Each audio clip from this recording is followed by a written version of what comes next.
Itu menunjukkan lutut tidak termasuk apa? Aurat. Amal tersebut Allah menghapus dosa-dosa kalian. Itulah apa? Ribat. Apa itu ribat, Pak? Namanya amal yang mudah tapi besar pahalanya.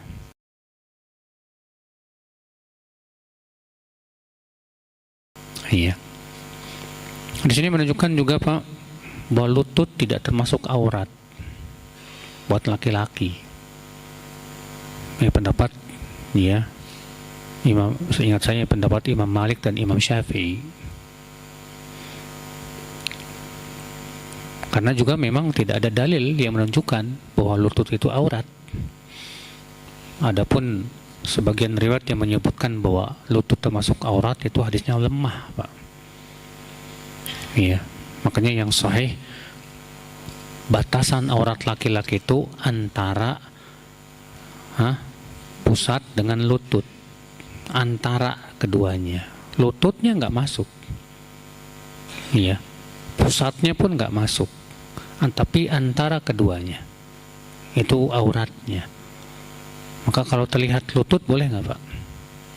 Boleh. Cuman masalahnya antum masa ke kantor kelihatan lututnya, Pak. Oh, kantor pakai celana pendek kelihatan lutut, kata Pak Ustadz bukan aurat.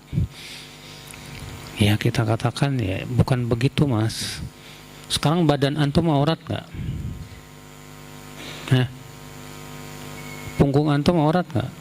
Badan antum aurat nggak? Terus ke kantor nggak pakai baju kita? Kata Pak Ustadz bukan aurat. Ya, ke pasar nggak pakai baju dengan alasan bukan aurat. Ya nggak gitu juga, Mas. Tetap dianjurkan untuk ditutup, Pak, sebagai apa? Adab. Iya. Namun kalau misalnya terlihat lututnya, ya itu memang bukan aurat. Iya. Makanya Rasulullah SAW pernah duduk di pinggir sumur. Terlihat dengkulnya. Datang Abu Bakar.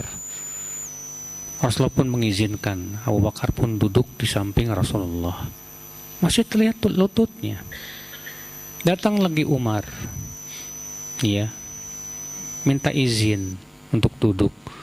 Rasulullah pun mengizinkan. Masih terlihat lututnya. Ya, lututnya tidak ditutup. Datang Utsman. Melihat yang datang itu Utsman, langsung ditutup sama Rasulullah. Kemudian Rasulullah bersabda, aku malu sama orang yang malaikat aja malu sama dia. Kalau lutut itu aurat, tentu semenjak Abu Bakar datang sudah ditutup sama Rasulullah. Iya.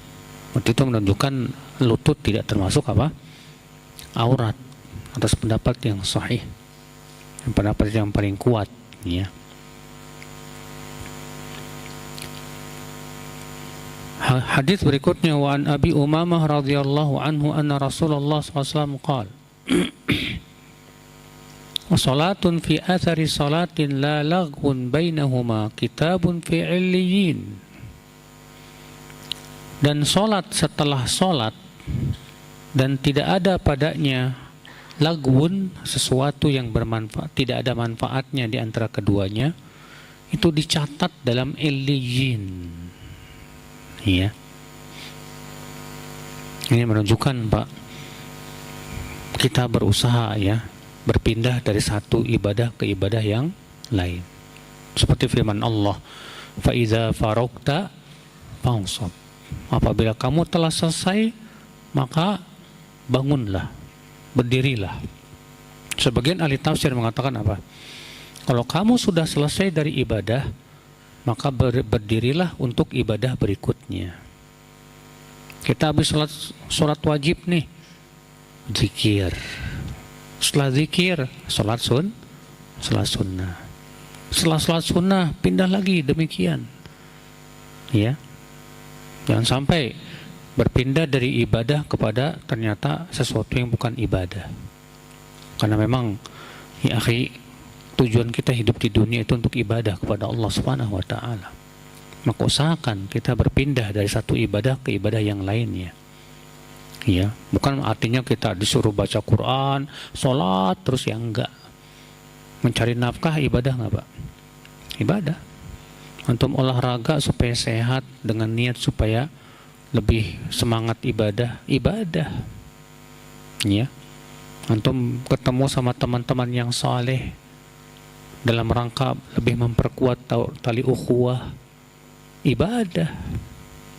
Jelas kita berpikir gimana setiap aktivitas itu bernilai apa? Ibadah, sehingga kita berpindah dari satu ibadah ke ibadah berikutnya terus. Masya Allah. Hadis 447.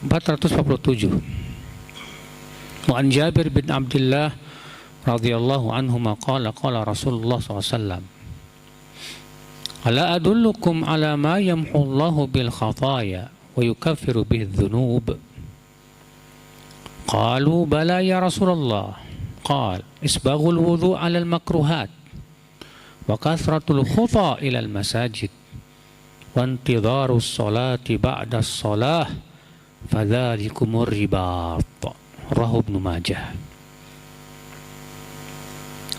Maukah aku tunjukkan kalian kepada amal yang dengan amal tersebut Allah menghapus dosa-dosa kalian dan menggugurkan dosa-dosa kalian? Para sahabat berkata, mau ya Rasulullah. Kata Rasulullah apa? Yang pertama, menyempurnakan wudhu di saat-saat susah, berat. Yang kedua, memperbanyak langkah kaki kemana? Ke masjid. Yang ketiga, menunggu sholat sampai sholat berikutnya di mana? Di masjid. Itulah ribat. Itulah apa? Ribat. Apa itu ribat, Pak? Menunggu berjaga di tapal batas di jalan Allah. Nabi menyamakan orang yang menunggu sholat sampai sholat berikutnya di masjid sama dengan ribat. Sebagaimana halnya ribat, dia berjaga di tapal batas. Ya, jangan sampai ada musuh yang masuk. Demikian pula orang yang menunggu sholat di masjid, dia sedang berjaga, Pak. Iya, supaya apa? Supaya setan tidak mempengaruhi dia untuk malas-malasan pergi ke masjid. Kadang kita habis maghrib pulang sampai rumah ngantuk bobo, bangun jam 9 udah selesai ya jamaah, akhirnya kita terluput dari pahala yang besar. Tapi kalau kita duduk di masjid baca Quran, apalagi sambil duduk taklim dan niatkan untuk menunggu sholat, Masya Allah, pahalanya luar biasa. Iya. Hadis ini menunjukkan, akhi, di antara rahmat Allah adalah Allah menjadikan sebagian amal atau bahkan banyak amal itu bisa menggugurkan dosa, Pak. Iya, sholat menggugurkan dosa. Di sini Nabi menyebutkan ada 3 perkara yang bisa menggugurkan dosa dan menghapus dosa. Yang pertama apa? Menyempurnakan wudhu saat-saat susah. Maksudnya saat susah gimana? Antum ketika sakit, ya, atau sangat dingin gitu. Sehingga ketika kita berwudu itu, aduh, berat sekali, Pak. Tapi tetap kita sabar untuk menyempurnakan wudu kita.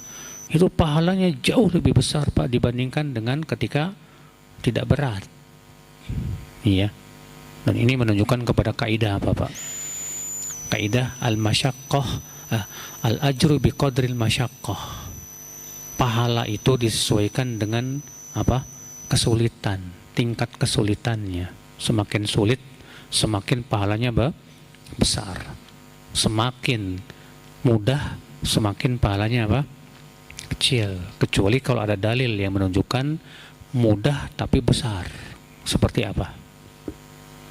Ada nggak apa namanya amal yang mudah tapi besar pahalanya? Zikir, sahih. Iya. Ikhwata Islam, saudaraku seiman.